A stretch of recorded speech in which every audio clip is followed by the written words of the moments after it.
when the economy is already turning around. Let's bring in Texas Republican Brian Babin.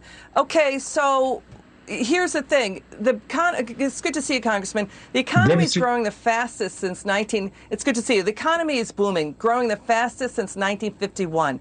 Did the president paint a false picture of a faltering economy, an FDR type of collapse, when that's not true? The economy is starting to boom, and he wants $6 trillion in new spending. So what do you make of this debate? It's typical Democrat policies, Liz. Great to be with you. They just spend like drunk sailors, $6 trillion. We had a $660 billion deficit in this last month, or rather in March, I should say. And I think that's the third largest deficit we've had on record. Where the Biden administration is simply going to raise taxes. And these bills that he's proposing, these $6 trillion bills, are simply what I would call Trojan horses to get Green New Deal policies, pay off their cronies and blue counties, blue states, blue cities.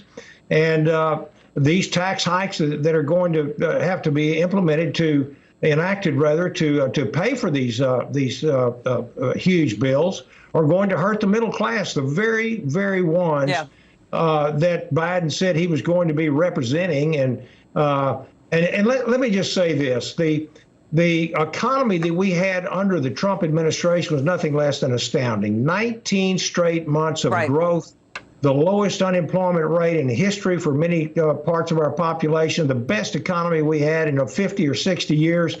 And he's reversing. Yeah, that's right. So when Biden sat down, he did not inherit an FDR-style collapse. The economy was already booming. It was growing 4% in the fourth quarter of 2020, 33% annualized in the third quarter of 2020, 6% annualized in the first quarter. So we're seeing the markets are bracing for a blockbuster. They're getting ready for a really good jobs report, 980,000 potential jobs this Friday. COVID cases and deaths are down big double digits since January. 100 million already vaccinated. Biden wants 160 million vaccinated by July. So Treasury Secretary Janet Yellen is warning today the economy could overheat and interest rates could rise from all of this new spending. I mean, people are talking like, Jimmy Carter, double-digit inflation. We don't know if that's going to happen. And the irony is, it's to fix what Democrat politicians did. They willy-nilly shut down their local economies. They absolutely did. Under the cover of the great COVID excuse, they have locked their own states down. My own state should be the model for how to get out of this rut that we're in. And, of course, the best stimulus plan ever for COVID is just to open up the economy and get kids back in school. But let me tell you, and I serve on Transportation and Infrastructure Committee in the House of Representatives. And, Liz, let me tell you something. We have passed great infrastructure bills over the years. I voted for a good one back in 2015. It was $300 billion. That sounded like a lot of money back in those days. And now here we're talking trillions and trillions of dollars.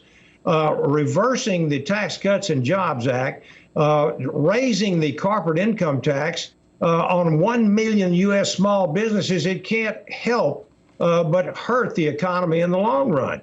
And these are small businesses. We hear you. Okay, small businesses. We hear you. The irony here is Democrats could lose House seats next year because of the census and redistricting. The irony is they could lose the House seats. Nancy Pelosi could lose the gavel, possibly next year, we don't know, because blue states, Democrat-run states, are chasing people out of their states with higher taxes. That's the irony. They don't have a mandate. They have the slimmest majority since World War II. So it looks like House Democrats know all this.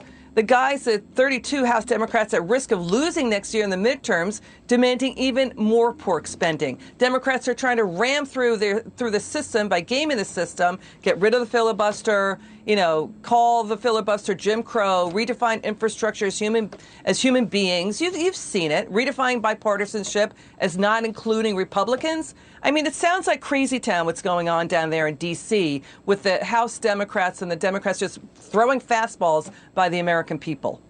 They don't call it the swamp for nothing, Liz. And quite frankly, the Democrats The irony, I think, is that so many people are leaving California and Illinois and New York, and the estimates by all the experts, census-wise, was that we were going to pick up a lot of seats in red states, and they were going to lose them in New York and those ones I just mentioned, California.